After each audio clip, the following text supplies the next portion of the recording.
Welcome to my crochet corner for my left-handed friends. So far we have learned all the basics, but now we are really going to make fabric using the single crochet stitch. You've mastered the slip knot, the chain stitch, and the slip stitch. Today is exciting because we're going to learn your very first height-adding crochet stitch, the single crochet. Let's begin with a chain of 10. When starting a row of single crochet into a chain, you almost always skip the very first chain from your hook. This gives your work the necessary height. So, we'll be inserting our hook into the second chain from the hook. Yarn over as you did for the slip stitch and draw it through the stitch, but this time let the stitch remain on the hook, so you have 2 loops on the hook.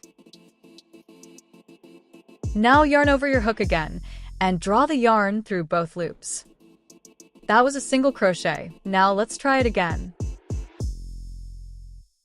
Insert your hook into the next chain.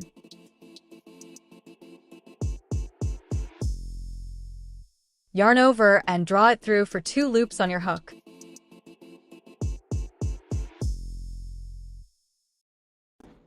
Yarn over once again, and draw it through both loops.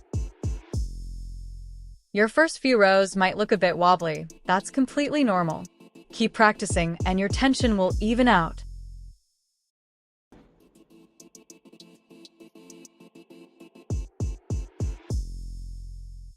The best way to get comfortable with the single crochet is to make a long chain, then single crochet all the way across it.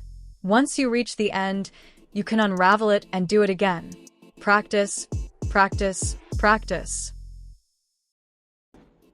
Congratulations! You've just learned the single crochet stitch, a cornerstone of so many crochet projects. You're officially crocheting. In our next video, we'll tackle the next basic stitch, the half double crochet, which builds directly on what you've learned today. So make sure you're subscribed and hit that notification bell so you don't miss it.